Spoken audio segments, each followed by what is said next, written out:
අඬුව. මේ බලන්න අඬුව මෙහෙම තියෙනකොට ඔයාලට පේනවා මේ මම අතින් අල්ලනකොට තමයි මේක තමයි ආයාසය. මේක තමයි ආයාසය. මෙතන මැද කැරගෙන තැන තමයි භාරය එන්නේ. මේ මොකක්ද දරය. මැද කැරගෙන තැන තමයි දරය. හරිද?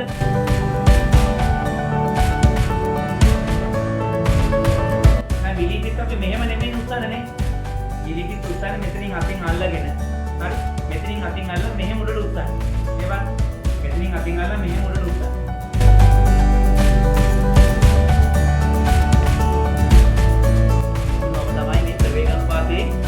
ප්‍රවේගානුපාතයේ සෙවීමෙන් අපිට දෙනවා මේ භාරය ඔතවන්න කොච්චරද දෙන්න ඕන.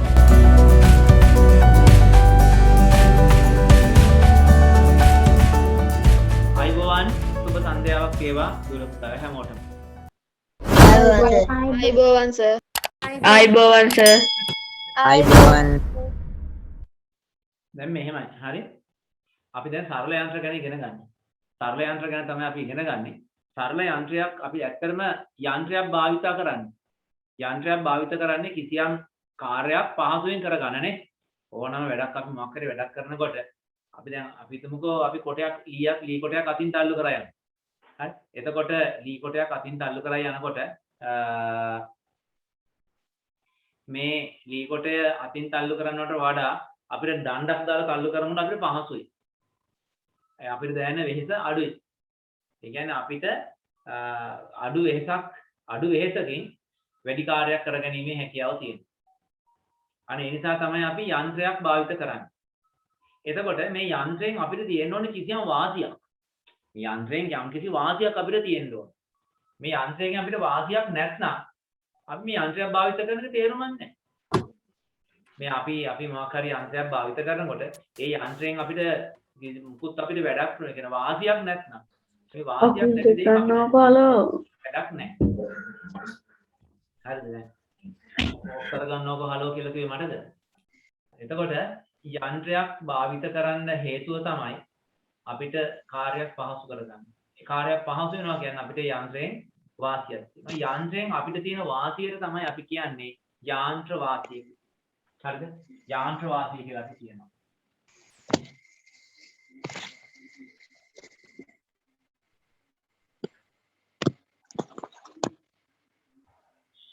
යන්ත්‍රයකින් අපිට කිසියම් වාසියක් තියෙනවා නම් අන්න ඒකට අපි කියනවා යාන්ත්‍ර වාසිය කියලා කියනවා.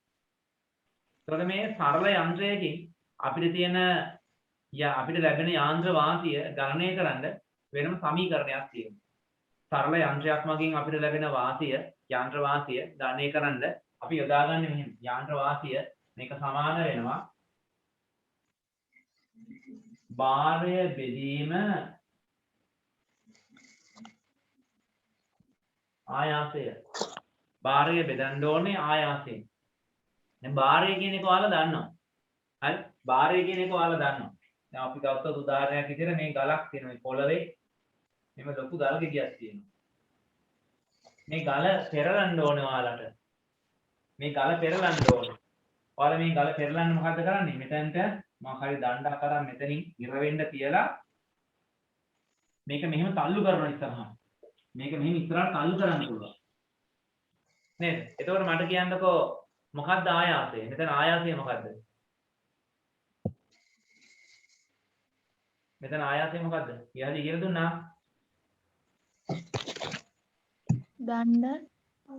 දණ්ඩ නෙමෙයි ආයාසය. මොකක්ද දණ්ඩ ආයාසය කියලා එකක් කියලා දුන්නේ?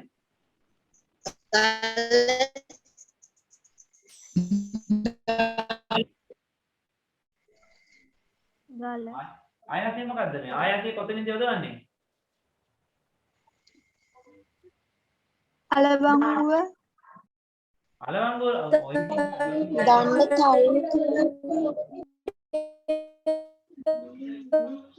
දණ්ඩේ කෙලවර අර මේ අලවංගුව කියලා කියන එකේ ළඟ හිටියනම් අලවංගුව ගිල්ලවනවා කියනවා.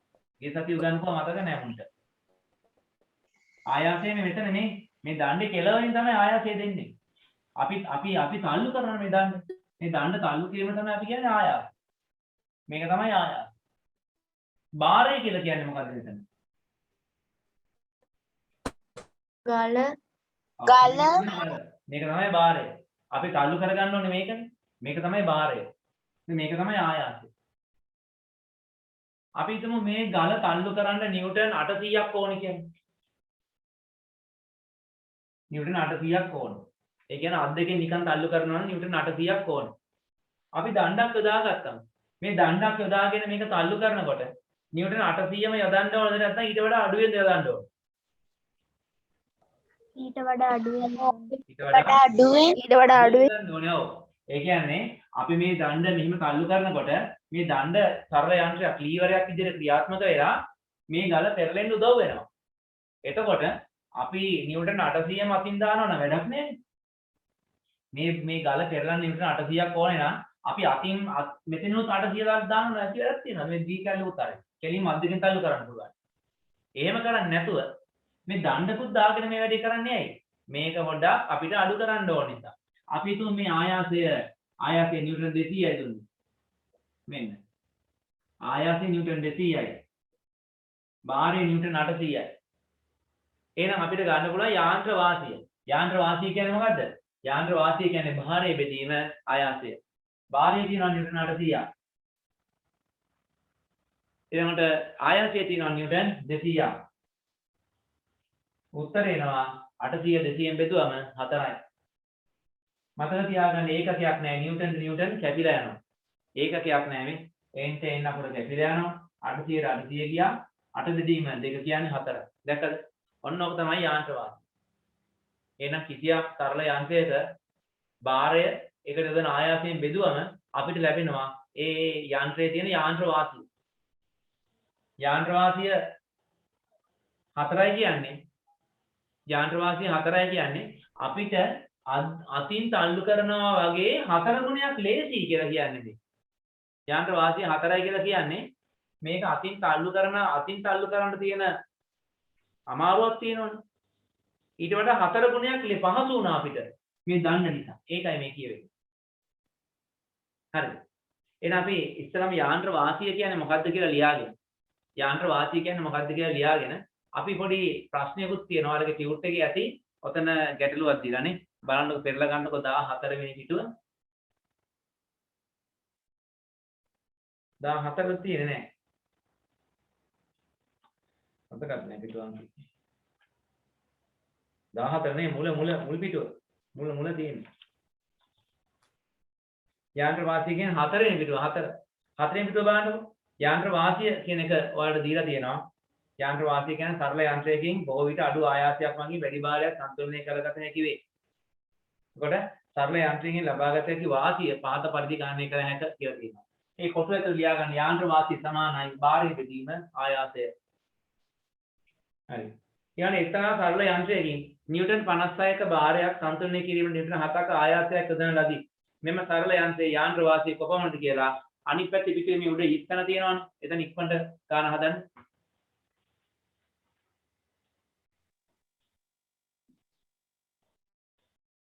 කියන්න බලන්න ආපු උත්තරේ කීයද කියලා. ඒ ප්‍රශ්නෙට ආපු උත්තරේ කීයද කියන්නේ? 8යි. 8යි.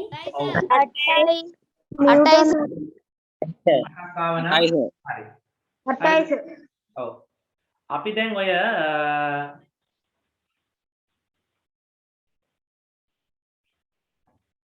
ඔය යාන්ත්‍ර වාසිය සම්බන්ධ ප්‍රශ්න ටිකක් දැන් කරන්න යන්නේ නැහැ. හරි? යාන්ත්‍ර වාසිය සම්බන්ධ ප්‍රශ්න ටිකක් දැන් කරන්න යන්නේ නැහැ.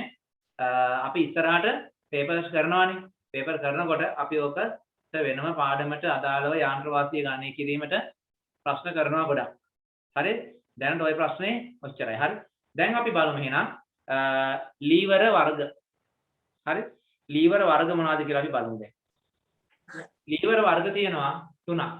ලීවර වර්ග 3ක් තියෙනවා. අපි එකක් කියනවා පළමු ගණයේ ලීවර, පළමු වර්ගයේ ලීවර.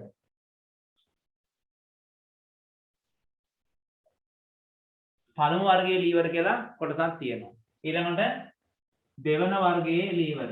ඊළඟට තුන්වන වර්ගයේ ලීවර. මෙන්න මේ ලීවර වර්ග 3 බෙදෙන්නේ.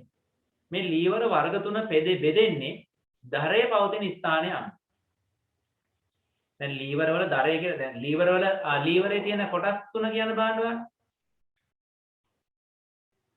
ලීවරේ තියෙන කොටස් තුන ඉක්මනට කියන්නේ. භාරය, දරය, ආයාසය. එතකොට අපි මේ ලීවරයක කොටස් අඳිනකොට ලීවරයක කොටස් අපි අඳිනකොට මෙන්න මෙහෙම තමයි අපි අඳින්නේ. හරිද?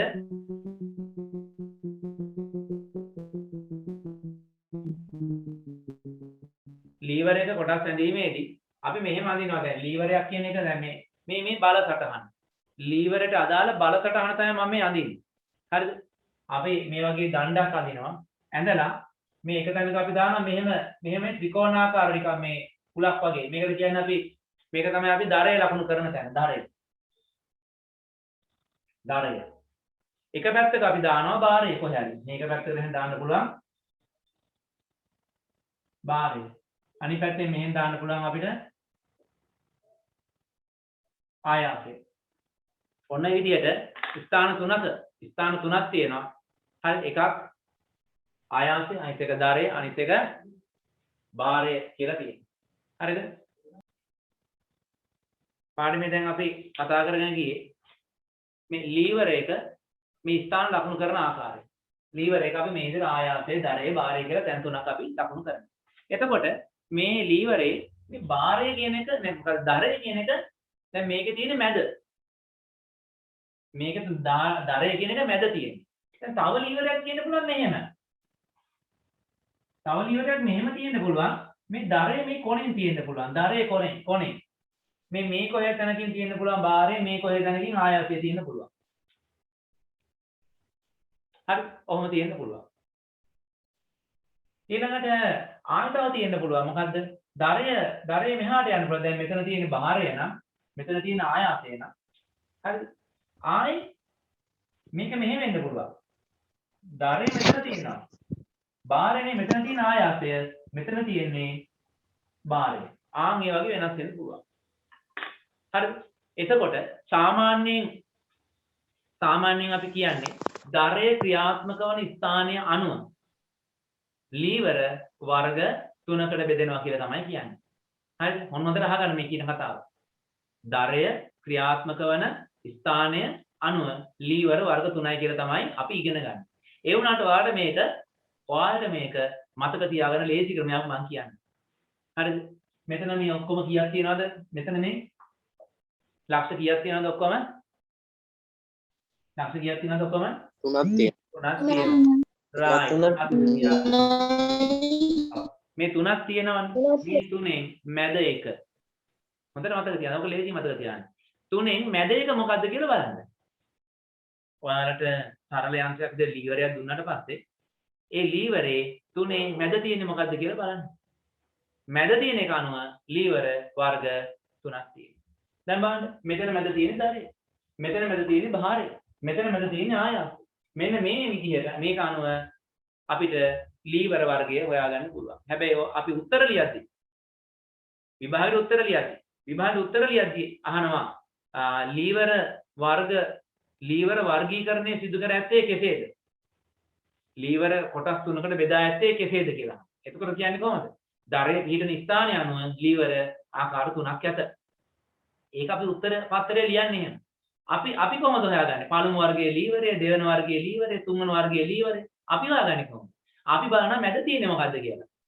මැද තියෙන එක අනුව තමයි අපි තීරණය කරන්නේ මෙයා පළමු වර්ගයේ, මෙයා දෙවන වර්ගයේ, මෙයා තුන්වන වර්ගයේ කියලා අපි තීරණය කරනවා. right. එහෙනම් ඔයාලා ටියුට් එක අතර ගන්න. ටියුට් එකේ තියෙනවා ටියුට් එකේ ඇති මාතෘකාව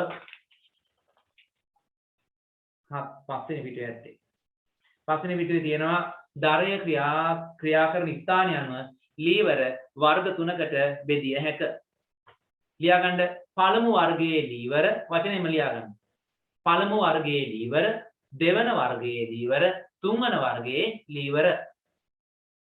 පළමු වර්ගයේ ලීවර, දෙවන වර්ගයේ ලීවර, තුන්වන වර්ගයේ ලීවර.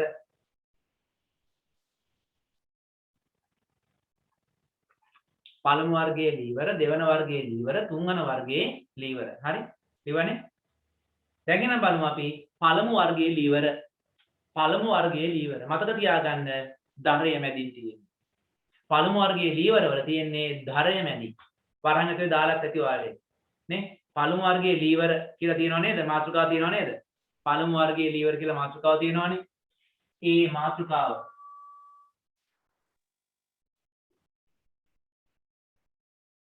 පළමු වර්ගයේ ලීවර කියන මාතෘකාවේ ඉස්සරහින් වර්ණයක් දාලා ලියා ගන්න දරය මැදින් පිහිටයි කියලා.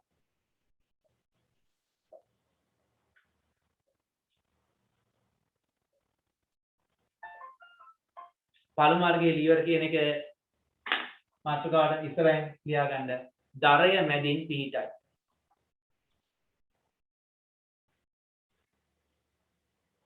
යටින් ලියා ගන්න මෙහෙම යටින් ලියන්න මෙහෙම ආයාසයත්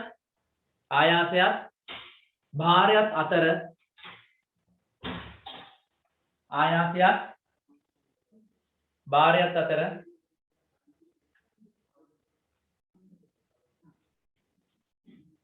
ආයාසයත් භාරයත් අතර දරය ක්‍රියා කරන ලීවර පළමු වර්ගයේ ලීවර නම් වේ. ආයාසයත් භාරයත් අතර දරය ක්‍රියා කරන ලීවර පළමු වර්ගයේ ලීවර නම් වේ. හරි ඒක ලියාගත්තද? ආයාසයත් භාරයත් අතර දරය ක්‍රියා කරන ලීවර පළමු වර්ගයේ ලීවර වේ. හරි ඒකේ ඔයාලට බල සටහන දීලා තියෙනවා ටියුට් එකේ. ටියුට් එකේ බල සටහන දීලා තියෙනවා. දැන් ඔන්න බලමු මේවට උදාහරණ. හරි. ඒ කියන්නේ ආයාසයයි භාරයයි දෙපැත්තේ තියෙනවා. මැදින් තියෙන්නේ දරය. හරි. ආයාසයයි භාරයයි දෙපැත්තේ. නිකමට මට ඔයාලට කියන්නකො මෙන්න මේ වගේ මොකක් හරි උපකරණයක් මතක නම් කියන්න බලන්න. මැදින් කැරකෙන්න පුළුවන් විදියට දරය තියෙනවා. එක පැත්තක තියෙනවා භාරය, අනිත් පැත්තේ තියෙනවා ආයාසය. නිකමට මතක නම් කියන්න ඔයාලා මොකක් හරි මේකට උපකරණයක් උදාහරණයක්. අතුර අඬුව හොඳයි. ඉන්නකො අතුරක් ඉල්ලගෙන එනකම්. හරි. දැන් ඔයාලා දන්නවා සීසෝ කොහොමද දන්නවනේ? සීසෝ කොහොමද දන්නව? එක පැත්තක එක්කෙනෙක් ඉන්නවා. එක පැත්තක එක්කෙනෙක් ඉන්නවා භාරය, අනිත් පැත්තේ කකුලෙන් තල්ලු කරාම එයා උඩට යනවා. ආයාසය. දෙපැත්තට මෙහෙම පැද්දිලා තියෙන්නේ. නේද? දැන් අපි අඬුව ගත්තොත් මේ අඬුව මේ තියෙන්නේ. මේ අපි කියන්නේ මේක තීටි අත පුච්ච ගන්න එපා කියලානේ. අඬුව. මේ බලන්න අඬුව මෙහෙම තියෙනකොට ඔයාලට පේනවා මේ මම අතින් අල්ලනකොට තමයි මේක තමයි ආයාසය. මේක තමයි ආයාසය. මෙතන මැද කැරකෙන තැන තමයි භාරය ඉන්නේ. මේ මොකක්ද? දරය. මැද කැරකෙන තැන තමයි දරය. හරිද? එතකොට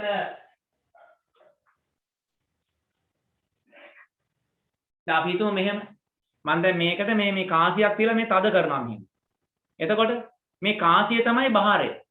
මේ කාසිය තමයි භාරය. මේ අතෙන් මම මේ අඬුව මෙහෙම තද කරනවානේ. මේ දෙපැත්ත තමයි ආයාසය. එතකොට මේක මේ මැදින් කරකැන තැන මේ කැරකෙන තැන මැද තියෙන්නේ. අන්න එතකොට මැද තියෙන්නේ ධාරය. දෙපැත්තේ ආයාසය භාරය දෙක පිටනවා. දැන් එතකොට අපි ගත්තොත් කතුර. අන්න කතුර. කතුර ගත්තොත් එහෙම කතුර ගත්තොත් කතුරේ මේ අතින් අල්ලන කොටස් ටික මේක තමයි ආයාසය. එතකොට මේ කරකැවෙන තැන තමයි මෙතන කරකැවෙන තැන තමයි ධාරය. එතකොට දැන් මේකෙන් කපන්නේ අපි රෙදි කෑල්ලක්නේ. ඒ රෙදි කෑල්ල තමයි භාරය. ඒ කැපෙන රෙදි කෑල්ල තමයි භාරය. එතකොට මේකෙත් වෙන්නේ මොකද්ද? කතුරෙත් වෙන්නේ ධාරය මැද තියෙද්දී භාරයයි ආයාසයයි දෙපැත්තේ පිහිටනවා. ධාරය මැද තියෙද්දී භාරයයි ආයාසයයි දෙපැත්තේ පිහිටනවා. පැහැදිලිද? එතකොට ඒ වගේ දේවල් තමයි තා මොකද්ද? දැන් මෙන්න මේක ලී කොටයක් පෙරලනවා දණ්ඩක් ආධාරයෙන් තවත් ගල් කැටයකුත් එක්ක. මෙන්න මෙහෙම. ඒකත් එතකොට තුන්වෙනි වර්ගය තමයි වෙන්නේ. මේ මොකද්ද? පළවෙනි වර්ගයේ ලීවර. ඔන්න බලන්න. මෙන්න ලී කොටයක් තියෙනවා මෙහෙම. හරි ලී කොටයක් තියෙනවා මෙහෙම.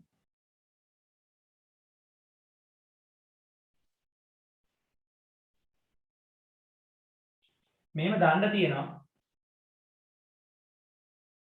මෙතෙන්ට දාලා තියෙනවා මොකක් හරි ගල් ගැලයක් හරි මොකක් හරි එකක් තියෙනවා. දැන් මේ අවස්ථාවේදී මේ ලී කොටේ පෙරලන්න මෙතන ආයාසය උඩට යොදන්න ඕනේ පහළට යොදන්න ඕනේ. පහළට. පහළට පහළට යොදන්න ඕනේ. අන්න මෙහාට ආයාසය. මෙන්න ආයාසය. එතකොට මේක ධරය කොතනද කියන්නේ? මේක ධරය කොතනද? ගල තියෙන තැන. මේ මෙතන තමයි ධරය. මෙතන ධරය. මේක තමයි ධරය.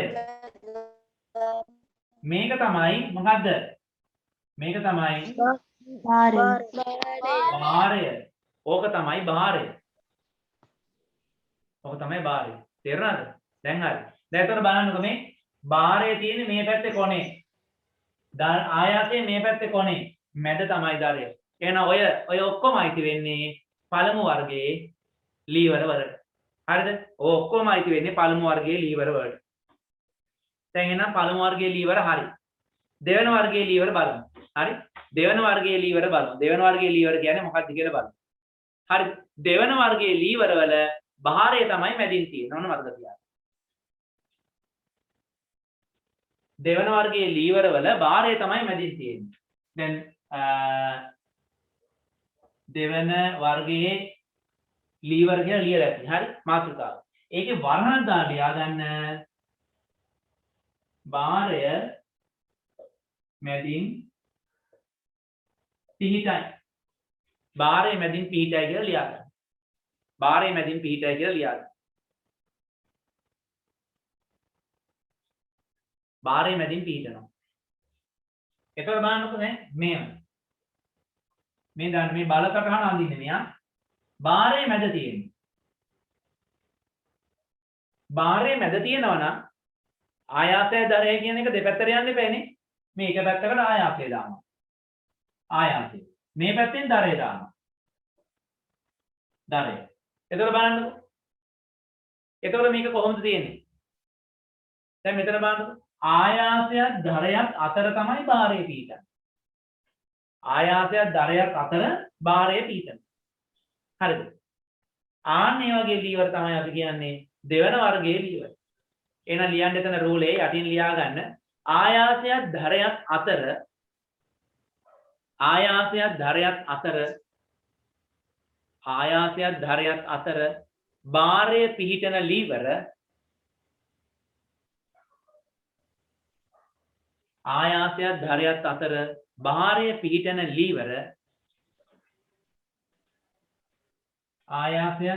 අතර භාරය පිහිටන ලීවර දෙවන වර්ගයේ ලීවර වේ. දෙවන වර්ගයේ ලීවර වේ.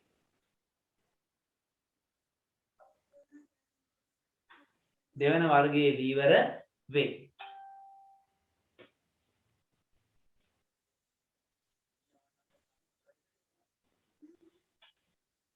right. ඔයාලා දන්න උදාහරණ කියන්න බලන්න දැන්. ටියුට් එකේ තියෙනවනේ. මොකක්ද? දැන් බලමු විල්බැරෝ කොහොමද දෙවන වර්ගයේ වෙන්නේ කියලා බලමු. හරි? විල්බැරෝ කොහොමද දෙවන වර්ගයේ වෙන්නේ කියලා බලමු. විල්බැරෝ දැන් මේක විල්බැරෝ මේ බකට් එක මෙහෙම තියෙනවා නේ? මේකට මෙහෙම මේකට මෙහෙම සම්බන්ධ වෙලා තියෙන මේ රෝදේ තියෙනවා මෙතන. මේ පැත්තෙන් තමයි අපි ඉහළට ඔසවගෙන යන්නේ නේ? කවුරු හරි දැන් මේක ඉහළට ඔසවනවා අපි දැන් විල්බැරෝ එක අරන් යද්දි විල්බැරෝ අරන් යනකොට මේ ඉහළට උස්සලානේ තල්ලු කරන් යන්නේ. පොඩ්ඩක් අතින් ඉහළට ඔසවා ගන්න ඊට පස්සේ තල්ලු කරන් යන්නේ. ඒ කියන්නේ මේ පැත්තෙන් ඉහළට අපි ආයාසය යොදවනවා. මෙයාගේ බර පහළට තියනවා මේ බකට් එකේ මේක භාරය. මෙතන තමයි කරකැවෙන්නේ මේ. මේක තමයි ධරය. නැකනේ කරකැවෙන ස්ථානයේ තමයි ධරය. එතකොට මේක තමයි තුන්වන වර්ගයේ නැත්නම් දෙවන වර්ගයේ ලීවරය. ධරය ආයාසයේ දෙපැත්තේ තියෙනවා මැද භාරය තියෙනවා. මේ වගේ තව එකක් තියෙනවා. මේ වගේ දෙවන වර්ගයේ තව ලීවරයක් අපිට හොයාගන්න පුළුවන්. වීල් බෑර් වලට අමතරව. කවුරු හරි මට උදාහරණයක් කියන්න. ගිරය එතකොට දරේ කෙලවරේ තියෙන්න ඕනේ මැද භාරයේ තියෙන්න ඕනේ රයිට් බලමු ගිරේ හරි තමයි දැන් මේ ගිරේ ගත්තොත් මේ තියෙන්නේ මෙහෙමනේ ගිරේ තියෙන්නේ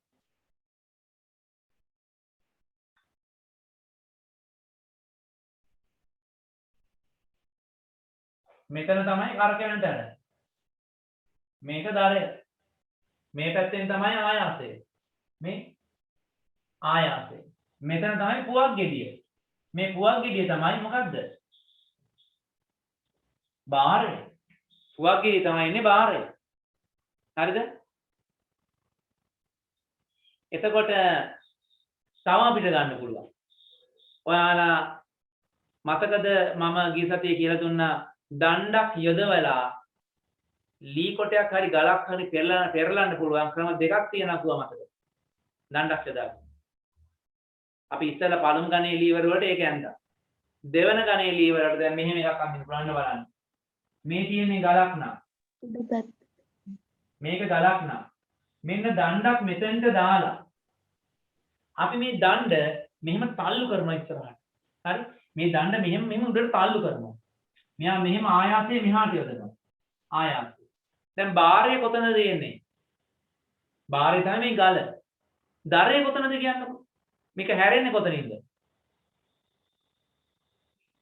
මේක හැරෙන්නේ කොහෙන්ද? දරය. හැරෙන තැන කියන්නේ. මේ දණ්ඩ හැරෙන තැන කියන්නේ. ඒ කියන්නේ මෙහෙම හැරෙන්නේ කොතෙන්ද හැරෙන්නේ? ගල ළඟින්. ගල ළඟින් කියන්නේ මෙතනින්ද හැරෙන්නේ? නෑ. දණ්ඩ කෙරවල. දණ්ඩ කෙර. මේ බිමට සම්බන්ධ තැන මේ පොළවේ ගැටිලා තියෙන තැන. ඔක කියා ගන්න බැරිද? දන්නවා ඔයාලා කියා ගන්න බැරිකම තියෙන්නේ. මේක මේ පොළවේ ගැටිලා තියෙන තැනින් තමයි හැරෙන්නේ. මෙතනින් හැරෙන්නේ. ඒකෝට දරේ මෙතන. ආවන්න. බාරේ මෙතන තියෙන මේක තමයි තල්ලු කරන්නේ මෙහා. මෙයාගේ මේ දණ්ඩේ මැද හරියන්නේ මෙතනට හේතු වෙන්නේ. මැදින් තමයි හේතු වෙලා මෙහාට තල්ලු වෙන්නේ. ආන් දැක්කද? දරේ කොනේ තියෙනවා. බාරයේ මැද තියෙනවා. ආයත අනිත් පැත්තේ තියෙනවා.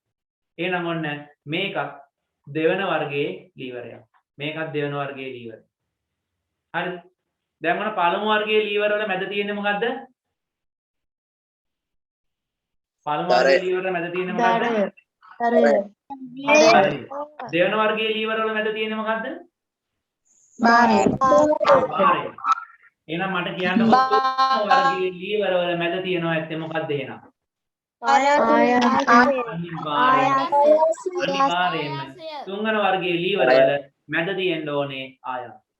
තුන්වන වර්ගයේ ලීවර වල මැද තියෙන්න ඕනේ ආයත. බලමු මේක කොහොමද කියන්නේ.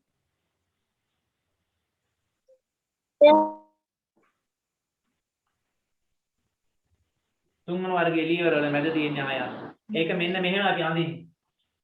මේකේ බල සටහන මෙහෙම. අපි ආයාසය දානවා මෙහෙම. ආයාසය මේ පැත්තට දානවා. මේ පැත්තෙන් අපි දානවා බාරය. මේ පැත්තෙන් අපි දානවා දරය. ඔක තමයි බල සටහන. හරි. එහෙනම් තෙවන වර්ගයේ ලීවර කියන මාතෘකාව ඇති.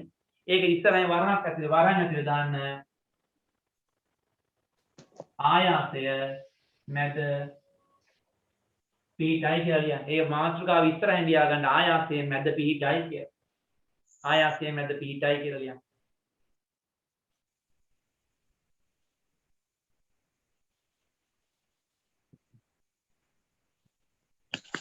යටලෝලේ මෙහෙම ලියන්න. යටලෝලේ මෙහෙම ලියන්න. තුන්වන වර්ගයේ ලීවර වල තුන්වන වර්ගයේ ලීවර වල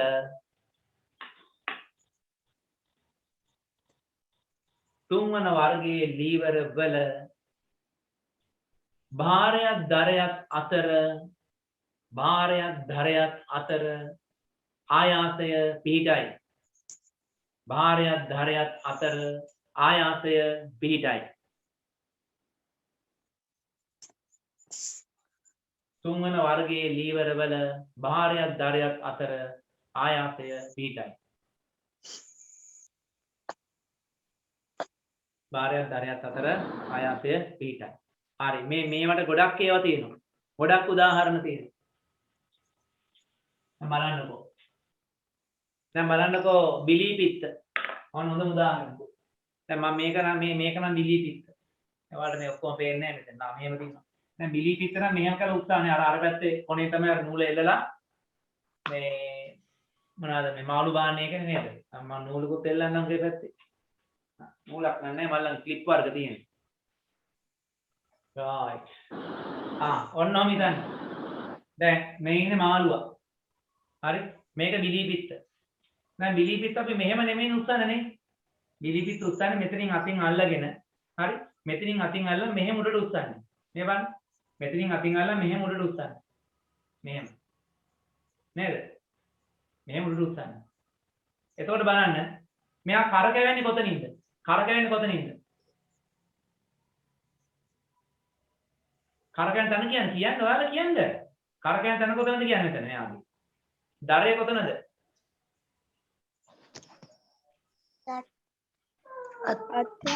අත්තන මේ අතින් අල්ලන් ඉන්න තැන මේ අතින් මගේ අල්ලුවට තියන් ඉන්නේ මෙතන තමයි මෙතනින් තමයි කරකැවෙන්නේ.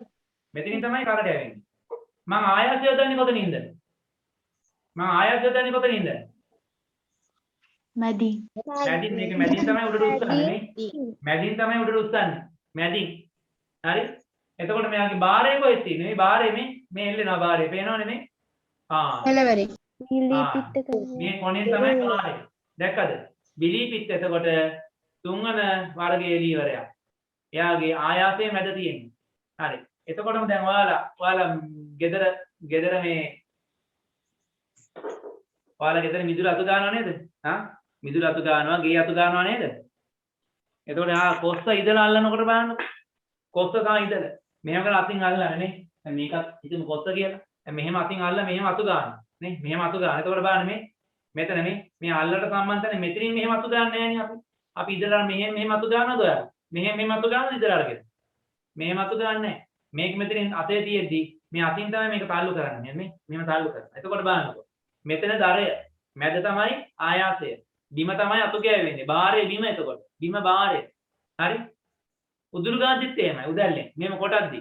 බලන්න උදුරු ගාන වගේ පොඩ්ඩක් බාන්න හිතෙන් මෙහෙම කරලා.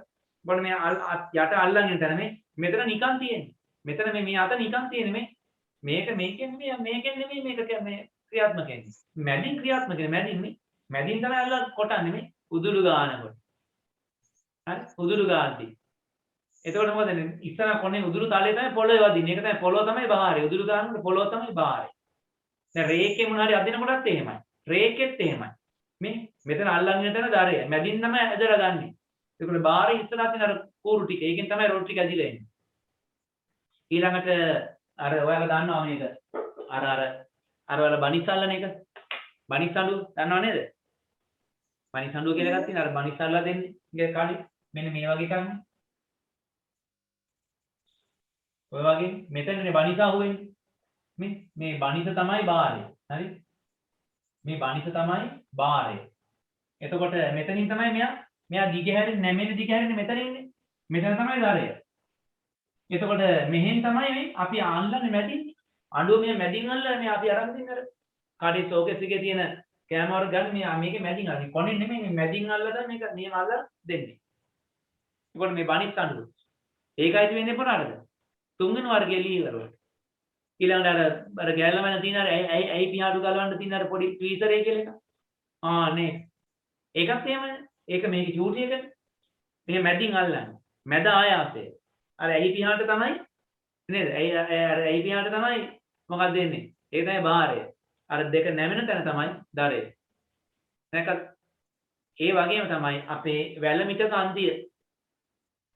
මේ වැලමිට කන්දිය. අපේ වැලමිට. දැන් අපි මේ අත උඩට උස්සනකොට දැන් මේක අපි කතා කරන්නේ වැලමිට කන්දිය ගැන ඊට කලින්.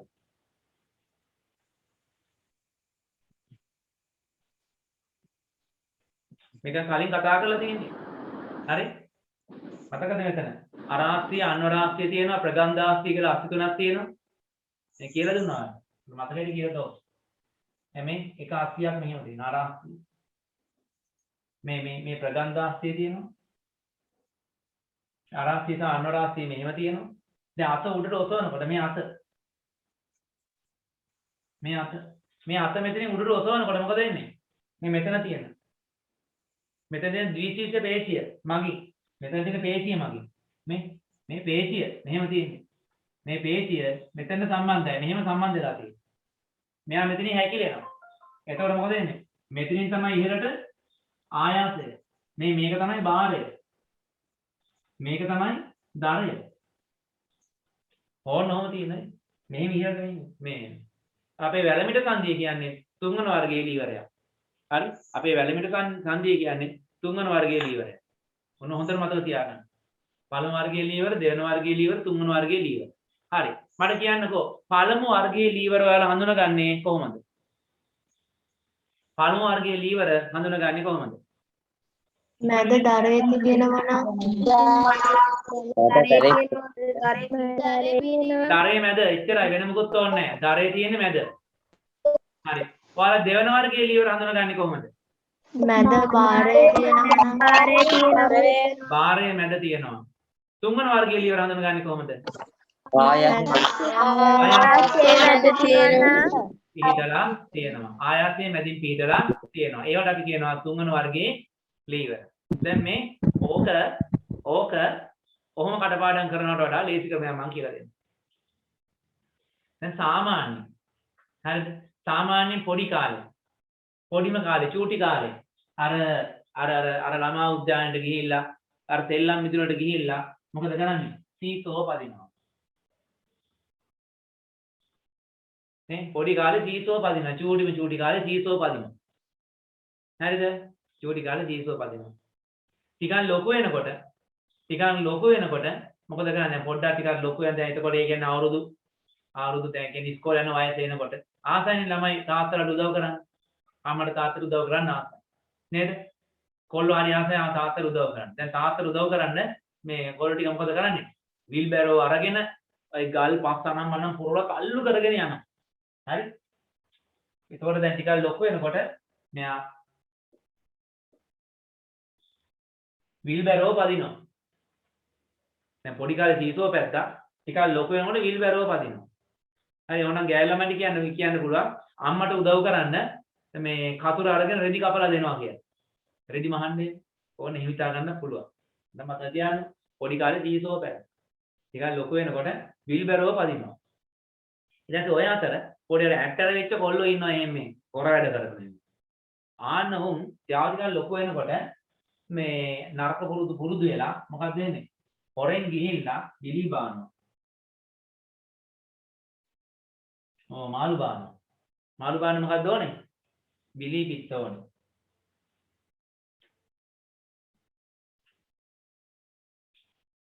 ඔන්න කතන්දරේ. පොඩි කාලේ ජීසුව පැදවල හිටපු එක පස්සේ තාත්තට උදව් කරන්න කියලා වීල් බැරෝ එක අල්ලු කරන් යනවා. ඊට පස්සේ මේක හොරෙන් ගිහිල්ලා බිලි පිට අරන් මාළු බානවා. මේක තමයි සරල යන්ත්‍ර තුන. ඉස්සෙල්ලම තියෙන්නේ පළමු ගණනේ නේ පළමු වර්ගයේ. බලන්න සීසෝ කියන්නේ දරයේ මැද පීඨන පළමු වර්ගයේ ලීවර. විල්බරෝ කියන්නේ බාරයේ මැද පීඨන දෙවන වර්ගයේ ලීවර. බිලිපිත්ත කියන්නේ ආයාසයේ මැද පීඨන තුන්වන වර්ගයේ ලීවර. ආන මතක තියාගන්න ඔන්න ක්‍රමයේ කියලා දුන්නා ලේසියෙන්. හරිද? එහෙනම් ඒක ඉවරයි. දැන් බලමු අපි අලුත් කොටස ප්‍රවේග අනුපාතය. හරිද?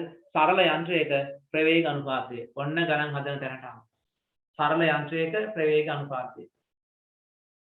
සරල යන්ත්‍රයක ප්‍රවේග අනුපාතය කියලා කියන්නේ අපි ආයාසය ගමන් කළ දුර බෙදන්න ඕනේ භාරය ගමන් කරපු දුර.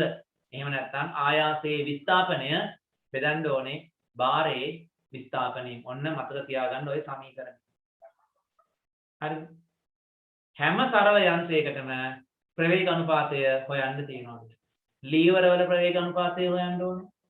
කාප්පි වල ඊළඟට චක්‍රය හා අක්ෂ දණ්ඩේ ඊළඟට ආනත තල මේ හැම එකකම අපිට ප්‍රවේග අනුපාතය කියන එක හොයන්න තියෙනවා.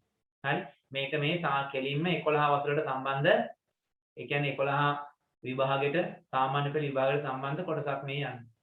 හරි? ඒ නිසා මතක තියාගන්න මේක අනිවාර්යයෙන්ම මේවා හොඳට මතක තියාගන්න ඕනි ගණන් හදන්න. දැන් මේකේ මම ගණන් හදනවා ඔයාලට කීපයක්. ගණන් හදවනවා. එතකොට මේක පොතක් ළඟ තියාගන්න ඕන වෙයි. හරිද?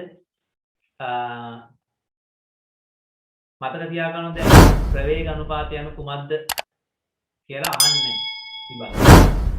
ඒවා සරල ප්‍රශ්න. ඒවා අහන්නේ. ප්‍රවේග අනුපාතයෙන් ගණන් හදා ගන්න පුරුදු වුණා නම් ඇති. හරිද? සාමාන්‍ය ප්‍රවේග අනුපාතය කියලා කියන්නේ කිසියම් කාල සීමාවක් තුළ හරි යම් කාල සීමාවක් තුළ ආයාසයේ සිදුවන විස්ථාපනය සහ ඒ කාල සීමාව තුළම භාරයේ සිදුවන විස්ථාපනය කොච්චර ප්‍රමාණයක්ද කියලා අහන්නේ. ඒ කියන්නේ යම් කාලයක් තුළ ආයාසයේ සිදුවන විස්ථාපනය එම කාලය තුළම භාරයේ සිදුවන විස්ථාපනය වගේ කී ගුණයක්ද කියන එක තමයි ප්‍රවේග අනුපාතය කියලා කියන්නේ. ඔන්න මම ඔය දැන් ඕක පැහැදිලි කරලා කියනවා මෙන්න මෙහෙම. හරිද? අපි ගමු උදාහරණයක් විදියට අර ගලක් ඔසවන අවස්ථාව. භාරයක් ඔසවනවා පළමු වර්ගයේ ලීවරයක් මගින්.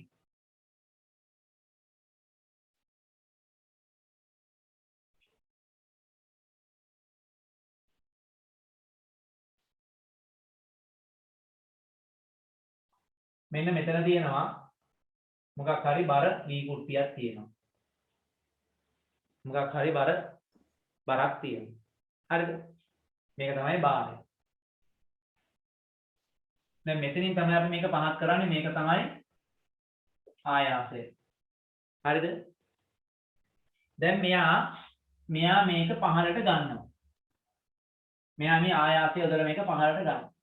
පහළට ගන්නකොට මේ පැත්ත ඉහළට එස වෙනවා. දැන් මේක ඔන්න පහළට අරගත්ත අවස්ථාව. මෙන්න කෙලින් වෙලා තියෙනවා.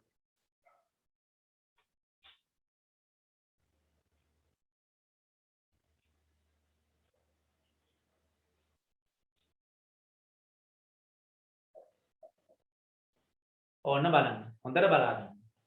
දැන් බලන්නකො භාරය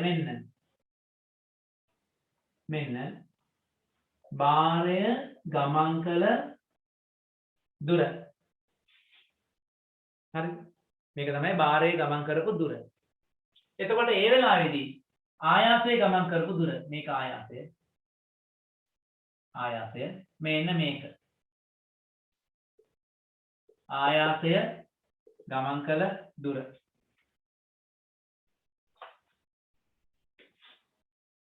ආයාසය ගමන් කළ දුර. මේක. පේනවද? ඔන්නව තේරෙනවද කියන්නකො? අපි දැන් මෙන්න මේ වගේ ලීවරයක් යොදාගෙන මෙයා මේ බාරි ඉහළට ඔසවන්න අපි මෙයා පහත් කරද්දී මෙයා කිසියම් දුරක් පහළට එනවා. ඒ අවස්ථාවේදී මෙයා කිසියම් දුරක් ඉහළට ගමන් කරනවා. තේරෙනවද ඒක? කියන්න.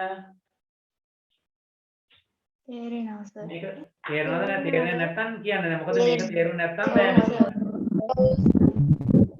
හරි. දැන් මේක දිහා බලලා මට කියන්න. මේ අවස්ථාවේදී වැඩි දුරක් තියෙන්නේ. ආයාසයේ ගමන් කරපු දුරද වැඩි? එහෙම නැත්නම් භාරයේ ගමන් කළ දුරද වැඩි? ආයාසය ආයාසයේ ගමන් කරපු දුර තමයි වැඩි. හරි? ආයාසයේ ගමන් කරපු දුර තමයි වැඩි. ඔන්න අහගන්න මේ හොඳට අහගන්න මේවා. ආයාසයේ ගමන් කරපු දුර වැඩි. මම මෙතන හිතනවා මෙහෙම ඔන්න හොඳට බලාගන්න. මම හිතනවා මෙතන භාරයේ ගමන් කළා කියලා සෙන්ටිමීටර 8ක්. භාරයේ සෙන්ටිමීටර 8ක් ගමන් කළා කියලා මම හිතනවා. හරිද? ඒ වෙලාවේදී ආයාසය ගමන් කළා කියලා හිතනවා මම සෙන්ටිමීටර 24ක්. මේ ආයාසය සෙන්ටිමීටර 24ක් පහළට එද්දී භාරයේ ගමන් කළේ සෙන්ටිමීටර් 8යි. හරිද? භාරයේ ගමන් කළේ සෙන්ටිමීටර් 8යි. දැන් මට මෙන්න මේකට උත්තරයක් දෙන්නකෝ.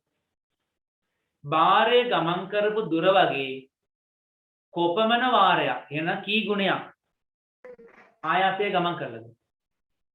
3 ගුණයක්. භාරයේ ගමන් කළා වගේ හොඳට භාරයේ ගමන් කළා වගේ ආයාසය කී ගුණයක් ගමන් කරලාද? 3 ගුණයක්. 3 ගුණයක්. ගමන් කරලා නේද? ඔව් සර්. ඔව්. එහෙනම් ඔන්න 3යි. ඔය 3යි කියලා කියන්නේ ප්‍රවේග අනුපාතය. භාරයේ ගමන් කළ දුර වගේ කොපමණ වාරයක් ආයාසයේ ගමන් කළාද? ඒක තමයි ප්‍රවේග අනුපාතය කියන්නේ.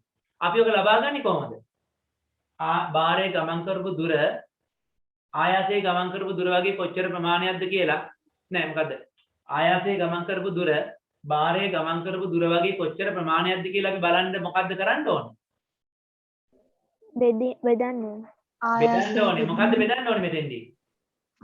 මෙන්න මේ විස්තර කියන එක ආයසේ ගමන් කර දුර ආයාසයෙන් ගමන් කරපු දුර ගමන් කර දුරින් බෙදන්න. බාහිර ගමන් කරපු දුරින් අන්න රයිට්. දැන් ඔන්න පැහැදිලිව ආරයි. හොඳට අහගෙන හිටපු අයට දැන් මේක හොඳට තේරෙනවා. හරිද? දැන් මේ ප්‍රවේග අනුපාතය කියලා අපි බලන්නේ මොකද්ද? බාහිර ගමන් මේ ආයාසයේ ගමන් කරපු දුර බාහිර ගමන් කරපු දුර වගේ කොපමණ වාරයක්ද කියන එක බලන්න. එහෙම නැත්නම් බාහිර ගමන් කරපු දුර වගේ කොච්චර ප්‍රමාණයක් ආයාසයේ ගමන් කරලා තියෙනවද? නේ? බාහිර ගමන් කරා වගේ 3 ගුණයක් ආයාසයේ ගමන් කරා.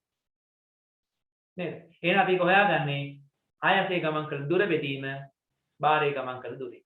ඔන්න ඕක තමයි අපි කියන්නේ ප්‍රවේග අනුපාතය කියලා. හරිද?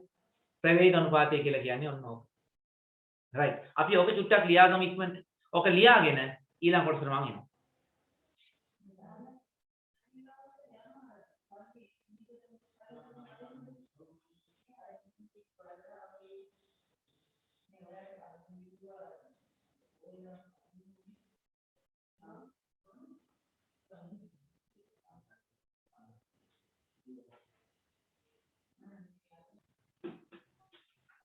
හරි.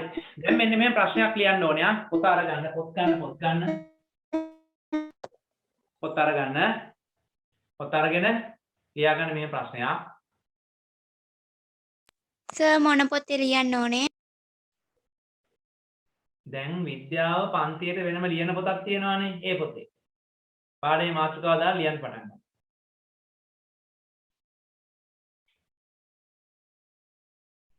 විද්‍යා පන්තියේ වෙනම ලියන පොතක් නැත්නම් දැන් කොළ කෑල්ලක ලියා ගන්න ඊට පස්සේ පොතක් අරගෙන ලියා ගන්න.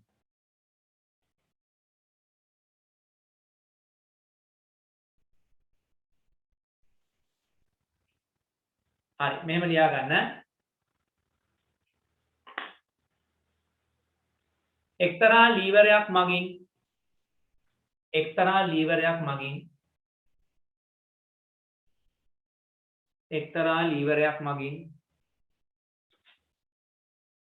භාරයක්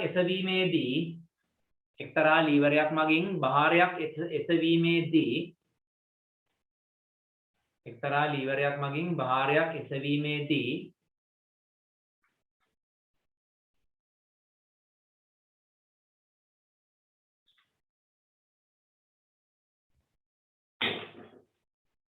එක්තරා ලීවරයක් මගින් භාරයක් එසවීමේදී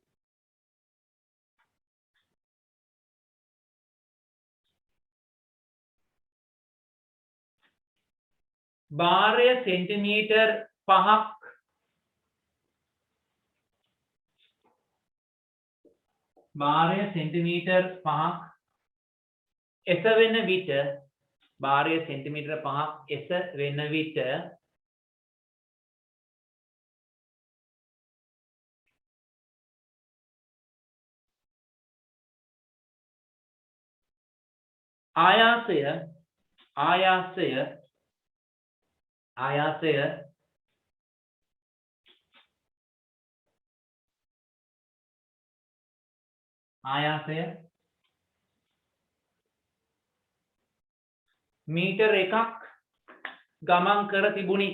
ආයාසය මීටර 1ක් ගමන් කර තිබුණි.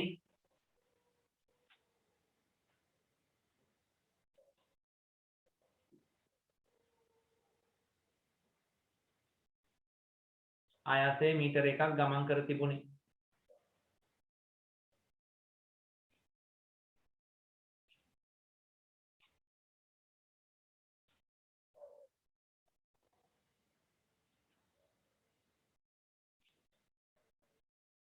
එම ලීවරයේ ප්‍රවේග අනුපාතය සොයන්න.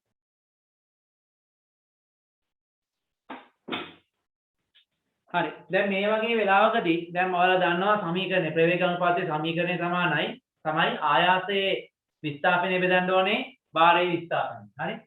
කොට ප්‍රවේග අනුපාතය මම මේ කෙටියට කිව්වට ඔයාලා සම්පූර්ණයෙන් ලියන්න ඕනේ. හරි. ප්‍රවේග අනුපාතය සමානයි ආයාසයේ විස්ථාපනය බෙදීම භාරයේ විස්ථාපනය. හරිද? දැන් ආයාසයේ විස්ථාපනය මීටර 1යි. දැන් මෙහෙම ලියුවොත් නම් වැරදි ඔන්න හරිද? කවුරුහරි මෙහෙම ලියලා තියෙනවා. ආයාසයේ විස්ථාපනය මීටර 1යි බෙදීම භාරයේ විස්ථාපනය 5 සෙන්ටිමීටර. ඔහොම ලිව්වට ප්‍රශ්නයක් නැහැ. ලිව්වට හරි. ලිව්වම හරි. ඇයි ලියලා තියෙන්නේ ඔහොමනේ? හැබැයි එක බෙදීම 5යි කියලා 0.2යි කියලා ගත්තොත් වැරදි. ඇයි මේක මීටර මේක සෙන්ටිමීටර. හොඳට මතක තියාගන්න විද්‍යාවේදී මොනවා හරි සුළු කිරීමක් තියෙනවා නම් හැමතැනම ඒකක සමානද කියලා බලන්න. කිලෝමීටරුයි මීටරුයි එකට මිශ්‍රව තියාගන්න බෑ. ග්‍රෑම් කිලෝග්‍රෑම් මිශ්‍රව තියාගන්න බෑ. පැය තප්පර මිශ්‍රව තියාගන්න බෑ. ඔක්කොම එකක් කරගන්න ඕනේ. එක්ක මේ සෙන්ටිමීටර 5 කියන එක මීටර කරන්න ඕනේ. එහෙම නැත්නම් මීටර කියන එක සෙන්ටිමීටර කරන්න ඕනේ. අපිට මෙතන ලේසිම දේ තමයි මොකද්ද? මීටර කියන එක සෙන්ටිමීටර. මෙතන අපි දානවා සෙන්ටිමීටර 100යි. සෙන්ටිමීටර 100 බෙදීම 5යි සෙන්ටිමීටර. සෙන්ටිමීටර කැපෙනවා. මෙතන උත්තරේ 20යි. ඕන්න 20 ආපු කට්ටිය හරියට හරි. 20 ආපු කට්ටිය හොඳයි. එයාලා හොඳට වැඩේ කරලා තියෙනවා. නේද? අපි තමයි හොඳටම කරේ කියලා කියන්න පුළුවන් යාළුවා. හරි. මේක හදාගන්න. දැන් මේක මෙහෙම කරන්නත් පුළුවන්. ඔන්න මතක තියාගන්න තව ක්‍රමයක් තියෙනවා. සරල යන්ත්‍රයක ඒ කියන්නේ ලීවරයක් ගත්තොත් ලීවර එක ප්‍රවේග අනුපාතය හොයන්න තව ක්‍රමයක් තියෙනවා. හරි ලීවර එක ප්‍රවේග අනුපාතය හොයන තව ක්‍රමයක් තියෙනවා.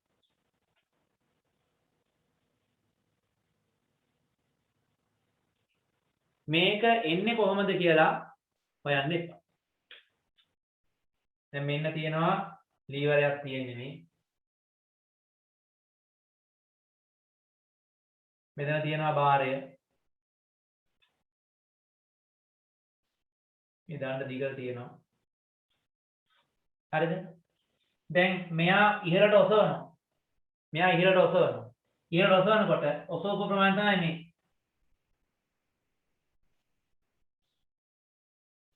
මෙන්න ඉහළට එසවිලා. හරි? මේක තමයි භාරය ගමන් කළ දුර. මේ ටික තමයි ආයාසය ගමන් කළ දුර. බලන්නකො භාරය ගමන් කරපු දුරයි ආයාසය ගමන් කරපු දුරයි ගත්තොත් ඔය දෙකෙන් විශාල කොකද? ආයාසය ගමන් කර දුර. ආයාසය ගමන් කරපු දුර විශාලයි. භාරය ගමන් කළ දුර කුඩයි. හරිද? මෙන්න මේක ඔයාලා අහලා තියෙන ත්‍රිකෝණමිතිය කියලා විෂයක් තියෙනවා. ගණිතයේ තියෙනවා ත්‍රිකෝණමිතිය කියලා විෂයක්. හරිද? හොඳට අහගන්න. ගණිතයේ තියෙනවා එක පාඩමක් තියෙන එකට කියන්නේ අපි ත්‍රිකෝණමිතිය කියලා. හරිද? ওই ත්‍රිකෝණමිතිය කියන පාඩමේ උසස් පෙළට යනකොට ඉගෙන ගන්න කොටසක් මේකද ඉගෙන ගන්න පුළුවන්. ඒ කියන්නේ මෙන්න මේ දුර භාරය ගමන් කරපු දුර බෙදීම නෑ අපි ගත්තේ මේක අනිත් පැත්තනේ. ආයාසයේ ගමන් කරපු දුර බෙදීම භාරයේ ගමන් කරපු දුර. ඔන්න ඔය උත්තරේටම සමාන උත්තරයක් එනවා. හරිද? මෙන්න මේ ටික. මේක මොකද්ද මේ? මෙන්න මේ දුර. මේකද කියන්නේ අපි භාර බාහුවේ දිග. මතකයිනේ අපි ගිය සතියේ ඉගෙන ගත්තා. අපි ගිය සතියේ ඉගෙන ගත්ත මතකද මේ දුරට කිව්වා භාර බාහුවේ දිග. ඔන්න භාර බාහුවේ දිග. මේකට කියන්නේ මොකද්ද? මේ කොටස කියන්නේ ආයාස බාහුවේ දිග. ආනරයි. ආයාස බාහුවේ දිග. එතකොට දැන් අපි ගත්තේ ඉස්සෙල්ලා ප්‍රවේග අනුපාතය කියලා ගත්තේ ආයාසයේ ගමන් කළ දුර බෙදීම භාරයේ ගමන් කළ දුරනේ. එහෙනම් ආය අපිට ප්‍රවේග අනුපාතයට අලුත් සමීකරණයක් හදාගන්න පුළුවන් මේ විදිහටම. කොහොමද? ප්‍රවේග අනුපාතය සමානයි කියලා අපිට ගන්න පුළුවන්. මම මේක මෙතන මකනවා. කියන්න බලන්න මොකද්ද ගන්න පුළුවන්? හිතලා දැන් කියන්නේ. ආයාස බාහුවේ දිග බෙදීම භාර බාහුව. ඒක ආයාස බා. ටියුට් එකේ නෑ නේද ඒක? ආයාස බාහුවේ දිග බෙදීම. ටියුට් එකේ නෑ ඔයාලා කිව්වා. හොඳයි. very good. මේක ලියන්න පුළුවන්. මොකද්ද? ආයාස බාහුවේ දිග බෙදීම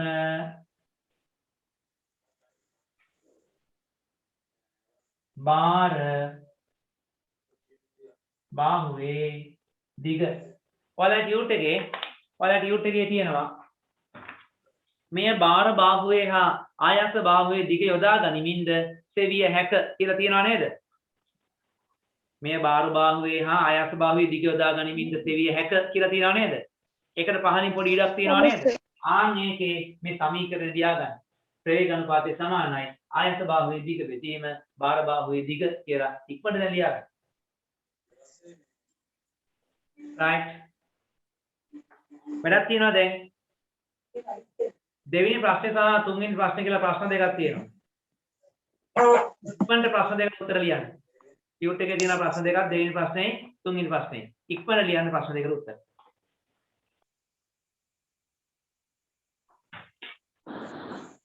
හරි. දැන් ඔන්න දෙවෙනි ප්‍රශ්නේ. ලීවරයක් යොදාගනිමින් ගලක් එසවීමේදී ආයාස බාහුව සෙන්ටිමීටර් 75ක් පහත් කරන විට භාරය සෙන්ටිමීටර් 15ක් ඉහළට එසවුණා. උත්තරේ කීයද දෙන්නේ? सेंटीमीटर 5 सेंटीमीटर 5 सेंटीमीटर වැරදි. पहा වැරදි. पहाई 5 විතරයි. 5 සෙන්ටිමීටර කිව්වේ මොකක්ද? සෙන්ටිමීටර එන්නේ නැහැ නේ. සෙන්ටිමීටර කැපිලා යනවනේ. සෙන්ටිමීටර 5යි කියලා දැම්මොත් කෙලින්ම උත්තරේ වැරදි. ඔකට ඒකකයක් එන්නේ නැහැ. නිකම් ඉලක්කමක් එන්නේ. ඉලක්කමක් එන්නේ නිකම්ම ඒකකයක් දැම්මොත් කෙලින්ම වැරදි. දැන් අපි ලියන්න ඕනේ මොකද්ද? ප්‍රවේග අනුපාතය සමානයි ආයාසය චලනය වූ දුර බෙදීම භාරය චලනය වූ දුර එහෙනම් ආයාසයේ විස්ථාපනය බෙදීම භාරයේ විස්ථාපනය. ආයාසය සෙන්ටිමීටර 75යි. භාරය සෙන්ටිමීටර 15යි. දැන් මොකද වෙන්නේ? සෙන්ටිමීටර මෙයා කැපිලා යනවා. ඉතුරු වෙන්නේ ඒකලයක් උත්තරේ 5යි. හරි. ඊළඟට එක්තරා ලීවරයක ආයාස බාහුව මීටර 2යි. භාර බාහුව සෙන්ටිමීටර 20යි. මොකක්ද උත්තරේ? 10යි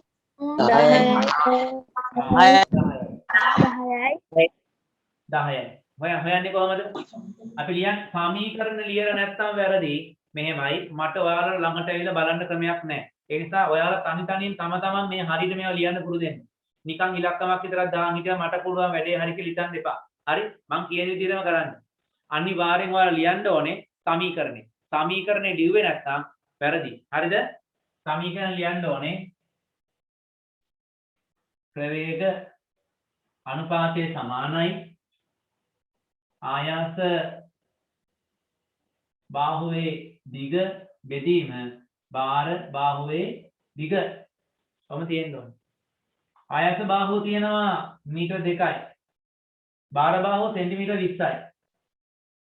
හරි දැන් මෙහෙම කියන සුදු කරන්න පුළුවන්ද කියන්න බලන්න. මෙහෙම කියන සුදු කරන්න පුළුවන්ද? බෑ සර්. දැන් මොකද්ද කරන්න ඕනේ? මීටර මීටර කියන එක සෙන්ටිමීටර බවට පත් කරගන්න ඕනේ. හරි? එහෙනම් මේක දානවා 200යි. සෙන්ටිමීටර 200 බෙදීම සෙන්ටිමීටර 20. උත්තර එනවා 10යි. උත්තරය 10යි. ආන රයිට්. හරි? වැඩේ හරි. හරි. දැන් අනිත් පැත්ත පිටුව පෙරලා ගන්න. අනිත් පැත්ත පිටුව පෙරලා ගන්න.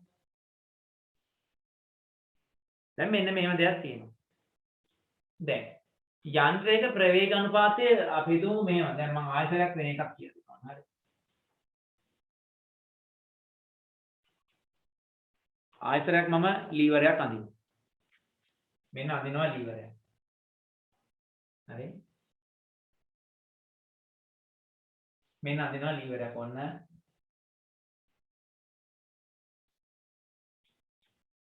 මෙතන තියෙනවා බාරයක් මොකක් හරි. මේ බාරයක් තියෙනවා. මෙයා දැන් මෙහෙන් ආයාසයක් පහළට දීලා මෙයා පහත් කරනවා. පහත් කරාම මෙයා මේ වගේ උසකට යනවා මෙහෙම. මේ පහත් කරනවා කියලා මේක ලෙවල් වෙන්න මේ උඩටම උස්සන්නත් පුළුවන් හරි. මෙහෙම කරන්නත් පුළුවන්.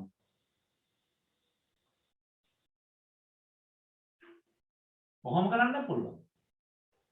වැඩිපුර පහත් කළා ඒක ප්‍රශ්නයක් නැහැ. අපි හිතමු මෙයා ඉහළට ගියා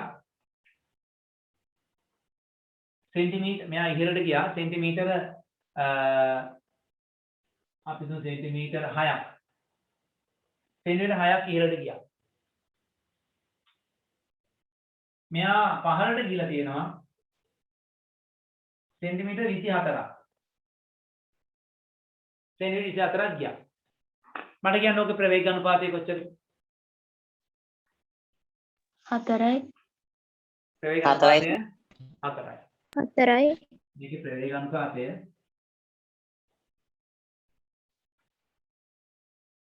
ප්‍රවේග අනුපාතය 4යි. ප්‍රවේග අනුපාතය 4යි. හරිද? මෙන්න මේකෙන් කියවෙනවා මෙහෙම දෙයක්. හරිද? දැන් මේ ප්‍රවේග අනුපාතයෙන් කියවෙන්නේ මෙන්න මෙහෙම කතන්දරයක්. මොන හොඳට අහගන්න. හරිද? මේ ප්‍රවේග අනුපාතයෙන් මෙන්න මෙහෙම එකක් කියනවා. හරිද? දැන් අපි හිතමුකෝ මේ භාරය. හරි? මේ භාරය මෙයා නිව්ටන් 800ක් බර එක්කෙනෙක් කියලා හිතමුකෝ. නිව්ටන් 800ක් බර එක්කෙනෙක් කියලා හිතමුකෝ අපි මෙයා. මේ නිව්ටන් 800ක් බර එක්කෙනෙක් තමයි අර පැත්තෙන් ඔසවන්නේ මේ පහත් කරන්නේ මේ. එතකොට මේ පැත්තේ මේ නිව්ටන් 800 ඔසවන්න දෙන්න ඕන ආයාසය කියන්නේ බලය. ප්‍රවේග අනුපාතය 4යිනේ. ප්‍රවේග අනුපාතය 4යිනේ. දැන් මොකක්ද අපි කරන්නේ? අපි කරන්නේ මෙන්න මේ භාරය මේ 4ෙන් බෙදනවා. මේ භාරය මේ 4ෙන් බෙදනවා. ඒ කියන්නේ මෙහි දෙන්න ඕනේ නිව්ටන් 200. ඔන්න අපිට ඕක හොයාගන්න පුළුවන්. ඔන්න ඕක තමයි මේ ප්‍රවේග අනුපාතයේ සෙවීමෙන් අපිට තියෙන වාසිය. මේ භාරය ඔසවන්න කොච්චරක් දෙන්න ඕනද? ප්‍රවේග අනුපාතය 4 නම් 4න් එකයි මේ භාරයෙන් 4න් එකයි දෙන්න ඕනේ. දැක්කද? හොඳට ආශිර්වාද තේරුම් ගන්න. ප්‍රවේග අනුපාතය 4 ආවනම් මේ භාරයෙන් හරියටම 4න් එකයි ආයාසය දෙන්නේ. ප්‍රවේග අනුපාතය 5 ආවනම් භාරයෙන් 5න් එකයි දෙන්න ඕනේ ආයාසය. දැන් මට මෙහෙම කියන්න ප්‍රවේග අනුපාතය 10 ආවනම් ආයාසය කොච්චරක් දෙන්න ඕනේ?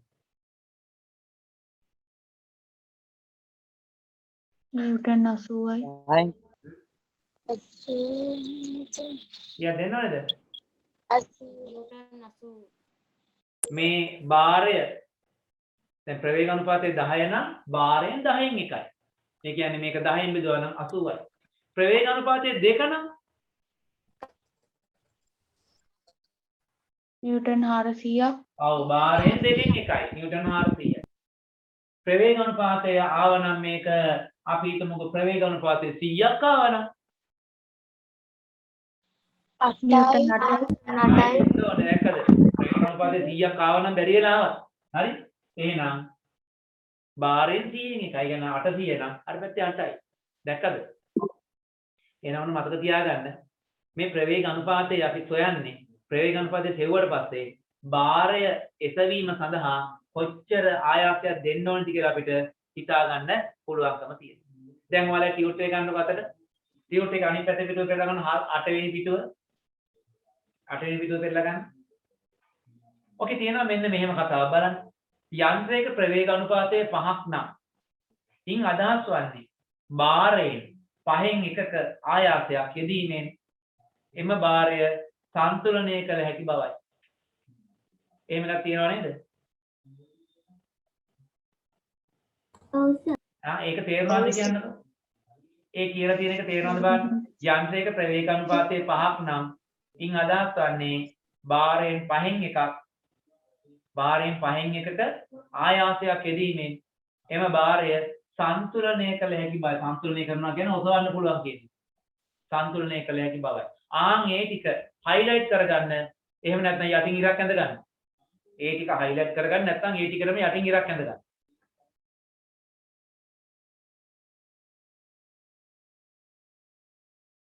හැබැයි මෙහෙම ප්‍රශ්න තියෙනවා. මේ දරේ තියෙන තැන කැරකෙනකොට නිකන් කිරි ගාලා කැරකෙන්නේ හරි අමාරුවට. ආන් ඒ වගේ හේතු නිසා දැන් මෙහෙම දෙයක් වෙන ඇත්තටම ප්‍රායෝගිකව අපි කරද්දී දැන් ඔයාලා දන්නවනේ විල්බර් එකක් තල්ලු කරනකොට කිරි කිරි කිරි ගාලා රෝදේ කැරගෙන සද්ද ඇහෙනවා. සීසෝ එකක් පදෙද්දි කිරි කිරි ගාලා ඇහෙනවනේ සද්ද දෙපැත්තට අර මැද ජොයින්ට් එක කැරගෙන තැන. කතරින් උනක් කපද්දි ඔතන මැද හිර වෙනවා සමහරට කතර. මේ අඬුවක් සමහරට අඬුවෙන් අල්ලනකොට ඔය මැද මේ කැරගෙන තැන ටිකක් හිර වෙන ගතියක් තියෙනවා. ඝර්ෂණය කියලා අපි කියන්නේ. ඔන්නේ ඝර්ෂණය වගේ බල නිසා මොකද වෙන්නේ? මෙන්න මේක සමහරට පොඩ්ඩක් නිව්ටන් 200ට වඩා චුට්ටක් වැඩි වෙන්න පුළුවන්. නේ? මේක 4ම 4න් එකට වඩා චුට්ටක් වැඩි වෙන්න පුළුවන්. මේක 5ක් ආවනම් 5න් එකට වඩා පොඩ්ඩක් වැඩි වෙන්න පුළුවන්. ඒක තමයි මෙතන කියලා තියෙන්නේ. නමුත් දරේ පීඩන ස්ථානයේ ඇති වෙන ඝර්ෂණ බල නිසා එමාගේ මදක් වැඩි විය හැක. ඒක නිකන් වරහන් කරලා තියාගත්තා නම් ඇති. ඒක පොඩ්ඩක් වරහන් දාලා තියාගන්න. හරි මට මෙන්න මේක දැන් උත්තරයක් දෙන්න ඕනේ ඔයාලා. හතරවෙනි ප්‍රශ්නය. එක්තරා ලීවර එක ප්‍රවේග අනුපාතය 6කි. එමගින් නිව්ටන් 180ක භාරයක් සන්තුලනය කිරීමට යෙදිය යුතු අවම ආයාසය කොච්චරද? නිව්ටන් 30යි. නිව්ටන් 30යි ඕනේ. හරියට හරි. දැන් ඒක අපි නිකන් ලියලා හරියන්නේ නැහැ. ඒක අපි නිකන් ලියලා හරියන්නේ නැහැ. හරිද? අපි මෙහෙම ලියමු. අපි ඒක ලියාගමු මෙහෙම එකක්. ආයාසය සමාන වෙනවා. කියන්න. මොකක් බෙදීම මොකද්ද? ආයාසය සමාන වෙනවා. මොකක් බෙදීම මොකක්ද දෙන්න ඕනේ? නිව්ටන් 180 බෙදීම. ඔව් නිව්ටන් 180 බෙදීම 6 තමයි. නිව්ටන් 180ට කියන නම 6ට කිව්ව නමක් මොකක්ද? ප්‍රවේග අනුපාතය.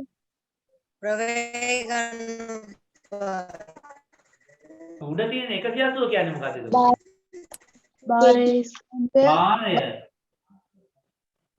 භාරය බෙදීම ප්‍රවේග අනුපාතය. ඔක මම හදපු සමීකරණයක් නෙමෙයි දැන් ඔයාලමයි කිව්වේ. මම හදපු සමීකරණයක් නෙමෙයි ඔන්න ඔයාලමයි කිව්වේ. එහෙනම් ඔතන ඕක ගාන හදද්දි ආයාසය සමානයි. භාරය බෙදීම ප්‍රවේග අනුපාතය. භාරය බෙදීම ප්‍රවේග අනුපාතය කියලා ලියලා යටින් ලියන්න ඊට පස්සේ ලියන්න ආයාසය සමානයි නිව්ටන් 180 බෙදීම 6 ඒක සමානයි නිව්ටන් 30යි. ඔන්න උත්තරේ ගන්න. ඔය ගණන් හදන ක්‍රම තියනවා නේද? ඔය සියල්ලෙම මම ගණන් දාලා ප්‍රශ්න පත්‍රයක් දානවා වලට කරන්න ඕනේ. හරි? කරන්න වෙනවා.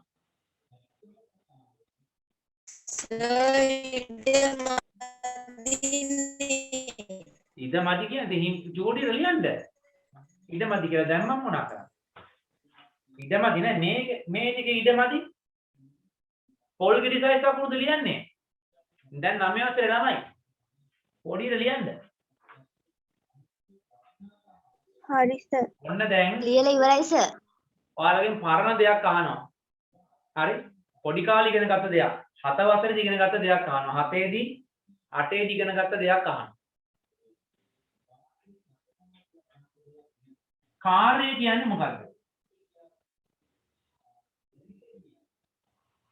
කාර්යය කියලා කියන්නේ මොකද්ද? කාර්ය සමානයි සමීකරණ ඉතුරු ටික කියන්නේ.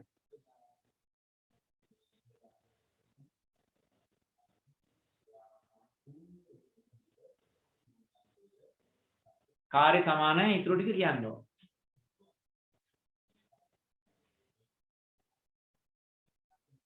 ඕන මතක නැහැ. අපි ඔය 8 දිත් ඉගෙන ගන්නවා. 7 දි චුට්ටක් කියලා දෙනවා.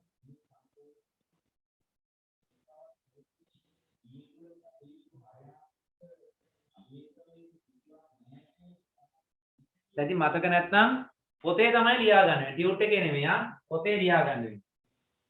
මේක කොහෙද ලියලා තියාගන්න. බිත්ති හරි ගමන්නේ කොලේ කලවල ලියලා තියාගන්න.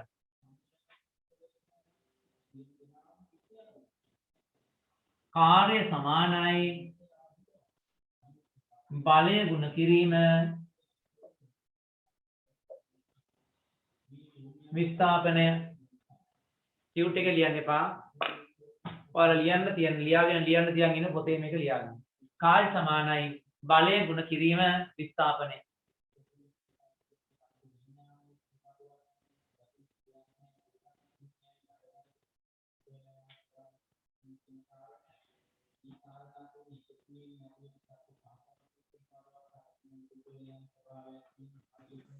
හරි සර්.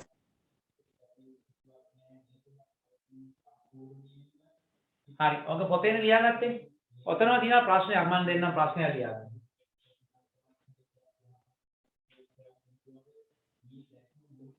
නිව්ටන් 20ක බලයක් යටතේ නිව්ටන් 20ක බලයක් යටතේ වස්තුවක් මීටර 8ක් විස්ථාපනය වූයේ නම් වස්තුවක් මීටර 8ක් විස්ථාපනය වූයේ නම් විස්ථාපනය කියන්නේ දුර දන්නවනේ කියලා දීලා තියෙන ඒවා හතේ ඉගෙන ගත්තා. නිව්ටන් 20ක බලයක් යටතේ වස්තුවක් මීටර 8ක් විස්ථාපනය වූයේ නම් සිදු වූ කාර්ය සොයන්න. සිදු වූ කාර්ය සොයන්න.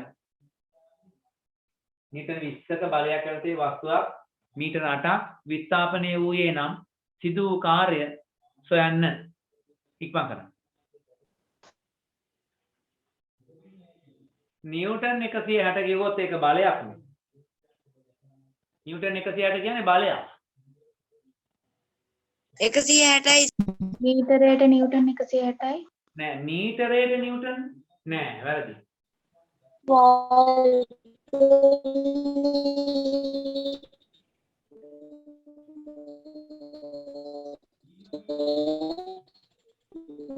මෙන්න මෙහෙම වෙන්නේ. බලය නිව්ටන් 20යි. බලය නිව්ටන් 20යි. right? මේක වැඩි කරන්න ඕනේ විස්ථාපනය මීටර 8යි. දැන් 8 වරක් 20 කීයද? මේක 160යි. ඒකගේ මෙතන නිව්ටන් කියන එකක් තියෙනවා. මෙයාගේ මීටර කියන එකක් තියෙනවා. මේක කියන්නේ නිව්ටන් මීටර.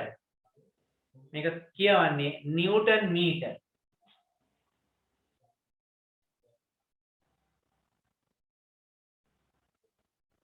මේක කියවන්නේ නිව්ටන් මීටර කියලා. ඔන්න හොඳට මතක තියාගන්න.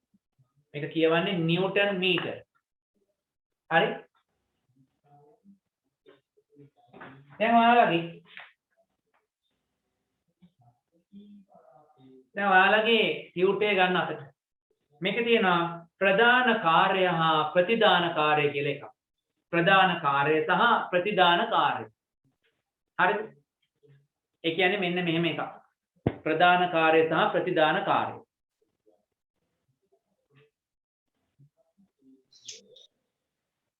මෙන්න ලීවරයක් තියෙනවා. මේ ලීවරය මත මොකක් හරි මෙහෙම වස්තුවක් තියෙනවා.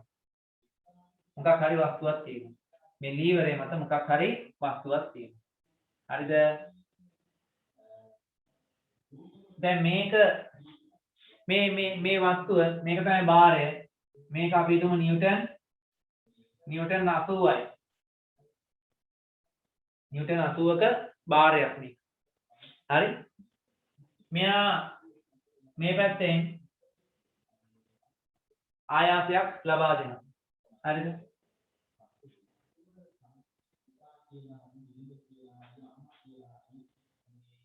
දැන් මෙන්න මෙයා මේ ආයාසය ලබා දුන්න නිසා මෙයා මේ ගාන ඉහළට එස වෙනවා. අපි දුම මේ එසවිච්ච උස මේ එසවන උස මේ අපි දුම මේක සෙන්ටිමීටර් 5යි ඉහළට ගියේ කියලා. සෙන්ටිමීටර් 5යි ඉහළට ගියේ. මෙයා සෙන්ටිමීටර් 5ක් ඉහළට යනකොට මෙයා මේ පැත්තට ගිහිලා තියෙනවා අපි දුම මේ ආයාසය සෙන්ටිමීටර් 20යි. සෙන්ටිමීටර් 20ක් ගියා. හරි මට දැන් ඔයාලා දන්න දැනුමේ මට කියන්නකෝ මේ නිව්ටන් 80 ඔසවන්න අර පැත්තෙන් නිව්ටන් කීයක බලයක් දෙන්න ඕනේ හිතලා කියන්න බෑ ඔයාලා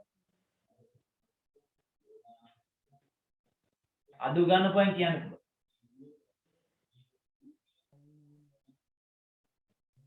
නිව්ටන් 20යි. නිව්ටන් 20ක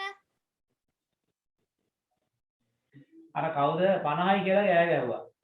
මේ 50යි කියලා කා ගහපු කෙනාට මාගේ බලවත් ශෝකය මම කියන්න වචනේ නම් මම කියන්නේ පාඩම අහන් ඉඳලා නැහැ. නිව්ටන් කීයක් දාන්න ඕනද කියන බලන්න ගාන හදලා කියන්න අනිත් අය. නිව්ටන් 20ක් නිව්ටන් 20යි. නිව්ටන් කීයද? 20යි දෙන්න ඕනේ. 20යි. ගන්නේ කොහමද? ඉස්සරහා ප්‍රවේගානුපාතය ගන්න. 20 බෙදීම 5 කියන්නේ ප්‍රවේගානුපාතය 4යි. ප්‍රවේගානුපාතය 4යි. නේ? ප්‍රවේගානුපාතය 4යි කියන්නේ මේ බාරයෙන් 4න් එක ඇතන්ට දාන්න ඕනේ. බාරය 80 නම් ඒකෙන් 4න් එකක් කියන්නේ 20යි. ඒ පැත්තට එන්න ඕනේ 20යි. ඒ පැත්තට 20යි එන්න ඕනේ. එහෙනම් මෙතන හරිද? මෙතන එහෙනම් මෙහා නිව්ටන් 20ක් දෙනවා. අර 80ක් දෙද්දි මෙහා නිව්ටන් 20ක් දෙනවා. හරි. දැන් ප්‍රවේග අනුපාතය ගන්න ඕනේ. ප්‍රවේග අනුපාතය නෙමෙයි. දැන් කාර්යය ගන්න ඕනේ. හරි. කාර්යය. මෙයානේ බලය දෙන්නේ. බලය දෙනවා. හරිද? බලය දෙනවා. අපි කාට හරි දෙනවා නම් ප්‍රදානය කරනවා කියලා කියන්නේ. කාට හරි දෙනවා නම් අපි කියන්නේ ප්‍රදානය කරනවා. ඉන්පුට් එක කියලා කියන්නේ. මේක තමයි ලැබෙන එක. අවුට්පුට් එක. මේක ඉන්පුට් එක, මේක අවුට්පුට් එක. අපි එහෙම දන්නවා නේද? දැන් අර ඔය තියෙන ටීවී රේඩියෝ කැසට් එකක් තියෙන්නේ. line in, line out එහෙම තියෙනවා. මෙන්න ඉන්පුට්, මෙන්න අවුට්පුට්. ඉන්පුට් කියන එකට සිංහලෙන් කියන්නේ ප්‍රදානය. ප්‍රදානය කියලා කියන්නේ හරි ප්‍රදානය කියලා කියන්නේ අර ප්‍රධාන කියන්නේ මූලික ඒක නෙමෙයි ප්‍රධාන. හරි ප්‍රදානය කරන දේ. මෙන්න මේකට අපි කියනවා ප්‍රධාන කාර්යය. ප්‍රධාන කාර්යය හොයන්නේ කොහොමද? නිව්ටන් 20ක බලයක් යටතේ මෙයා සෙන්ටිමීටර් 20ක් ගමන් කරනවා. මෙන්න ප්‍රධාන කාර්යය. ඊට අමතරව මෙයාගෙන් ලැබෙනවා මේකට කියන්නේ ප්‍රතිදාන කාර්යය. මේකට කියන්නේ ප්‍රතිදාන කාර්යය. හරි? මේකට කියන්නේ ප්‍රතිදාන කාර්යය. නිව්ටන් 80ක බලයක් සෙන්ටිමීටර් 5ක් ඉහළට එසවිලා. හරි? මෙයා 20 නිව්ටන් 20ක් සෙන්ටිමීටර් 20ක් 5ට ගමන් කරලා තියෙනවා. මෙතන සෙන්ටිමීටර් 80ක් සෙන්ටිමීටර් 5ක් ඉහළට ගමන් කරලා තියෙනවා. හරි. දැන් කාර්යය කියන්නේ මොකද්ද? කාර්යය හොයන්නේ කොහොමද? මොකද්ද සමීකරණ ඉක්මනට කියන්නේ? බලය වැඩි කරනවා විස්ථාපනය. බලය වැඩි කරනවා විස්ථාපනය. දැන් මෙතන බලමු කාර්යය. මෙතන බලය සමානයි නිව්ටන් 80යි. වැඩි කරනවා විස්ථාපනය සෙන්ටිමීටර් 5යි. සෙන්ටිමීටර් 5යි. එතකොට මෙතන සෙන්ටිමීටර් 5 අපි හරිනම් මීටර් කරලා දා ගන්න ඕන. එතකොට කරන්නේ කොහොමද? නිව්ටන් 80 වැඩි කරනවා සෙන්ටිමීටර මීටර ගන්න 100ෙන් බෙදලානේ. 5 බෙදීම 100යි මීටර. ඕන. උත්තර එනවා බිඳුවට බිඳුව කැපෙනවා 8 වරක් 5 40යි 10ෙන් බෙදුවම 4යි නිව්ටන් මීටර කියලා. ඒක තමයි මේ අපිට ලැබෙන දේ ප්‍රතිදාන කාර්යය. අපි ලබා දෙන එක තමයි මේකට තියෙන්නේ. මේකට කියන්නේ ප්‍රධාන කාර්යය. ප්‍රධාන කාර්යය හොයන්න අපි මොකද්ද කරන්නේ? ඒත් මෙතන බලය වැඩි කරනවා නිව්ටන් 20 බලය වැඩි කරනවා දුර සෙන්ටිමීටර 20 නේ එහෙනම් 20 බෙදීම 100යි මීටර කියලා දාන්න. බිඳුවට බිඳුව කැපෙනවා මේකට මේක කැපෙනවා. ඔව් මෙතනත් එනවා 4යි නිව්ටන් මීටර කියලා එනවා. නිව්ටන් මීටර 4යි කියලා එනවා. හැබැයි මෙහෙම ප්‍රශ්නයක් තියෙනවා. සාමාන්‍ය හරි විදිහට නම් මෙතන ඝර්ෂණ බලය මොනවත් නැත්නම් මෙතන ඝර්ෂණ බල කිසිම දෙයක් නැතුව නිකම්ම හොඳට හැරෙනවා. එහෙමනම් තමයි ඔය විදිහට. දැන් මෙතන මේක හරියට ඝර්ෂණ බල අඩු වෙන්නේ නැතුව මේක මෙතන හිර වෙනවා නම් මොකද වෙන්නේ? මේ නිව්ටන් 80 ඔසවන්න අර පැත්තේ නිව්ටන් 20 දෙනවට අමතරව මේක කරකවන්නත් තව බලයක් මෙයා දෙන්න ඕන. මේක කරකව ගන්නත් මෙයා තව බලයක් දෙන්න ඕන. එතකොට ඇත්තටම ලීවර වල මේ නිව්ටන් 80 ඔසවන්න එයා ප්‍රවේග අනුපාතයෙන් බෙදලා එන 20 කියන අගයට වඩා වැඩි එකක් දෙන්න ඕනේ. අර කලින් කියලා තිබෙත් ඒක. අනිවාර්යෙන් මේ එන අපි ගාන හැදුවට වඩා අපි ගාන හැදුවා මෙන්න උත්තරයට වඩා වැඩි අගයක් මෙතනට එනවා. දැන් මෙතෙන්ට ආවේ නිව්ටන් 80යි ප්‍රවේග අනුපාතය ආව 4යි. අපි 84න් බෙදලා අර පැත්තට නිව්ටන් 20යි කියලා ගත්තා. ඒ වුණාට අපි ඇත්තටම මේක කරන්න ගියොත් අර පැත්තට නිව්ටන් 20 දුන්නාට මෙහා එස වෙන්නේ නැහැ. ඇයි එස වෙන්නේ නැත්තේ? මෙතන හිර වෙන නිසා. මෙතන හිර වෙනවා. එහෙනම් මේ හිර වෙන එක වළක්වන්න තව බලයක් දෙන්න ඕනේ. ඒ කියන්නේ හරිනම් මෙයාට නිව්ටන් 20ට වඩා නිව්ටන් 30ක් විතරවත් දෙන්න ඕනේ. නිව්ටන් 30ක් විතරවත් දෙන්න වෙනවා. ඒ ප්‍රායෝගිකව අපි වැඩේ කරන්න යද්දි ගාන හදද්දි මේක හරි. වැඩේ කරද්දි මේක හරියන්නේ නැහැ. ඒකට හේතුව තමයි මෙන්න මෙතන මේ හිර වෙන එක. ඝර්ෂණ බලය නිසා. අන්න ඒක ඔයාලා මතක තියාගන්න ඕනේ. හරිද? දැන් ඔන්න අරක තමයි අපි දන්නවා දැන් මෙයා මෙතනින් අපි බලය ලබා දෙන්නේ. ඒ නිසා මෙතන සිදුවන කාර්යයට අපි කියනවා ප්‍රධාන කාර්යය. අපිට වැඩක් උනේ මෙතනින් කාර්යය සිදු කරගත්තේ. ඒ නිසා අපි මේ කොටස කියනවා ප්‍රතිදාන කාර්යය කියලා. හරි. ඔය ටික දැනට ඔහොම මතක තියාගත්තම ඇති. හරිද? ඔය ටික උතන මතක තියාගත්තම ඇති. ඔය ටික නැවත දැන් මම කියලා දුන්න ටික මේ කොටස වීඩියෝ එකේ කීපස වතාවක් බලලා අවබෝධ කරගන්න. ඊට පස්සේ ඕකෙන් කොහොමද ගණන් හදන්නේ කියන එක ලබන සතියේ ඔයාලට මම කියනවා. ඒ නිසා මම අදට පන්තිය නතර කරනවා. මේ දවසේ අද උගන්වපු මේ සියලුම දේ වීඩියෝ එකේ හෙට දැම්මට පස්සේ 10-15 වතාවක් හරි වීඩියෝ එක බලලා මොනවා හරි ගැටලුවක් තියෙනවා මට කෝල් එකක් දීලා එක දවසේ මම එක පන්තියක්වත් නැහැ. ඕන වෙලාවක මට කතා කරලා ඔයාලට තියෙන ගැටලු විසඳන්න. එහෙනම් අපි අදට පන්තිය නතර කරනවා.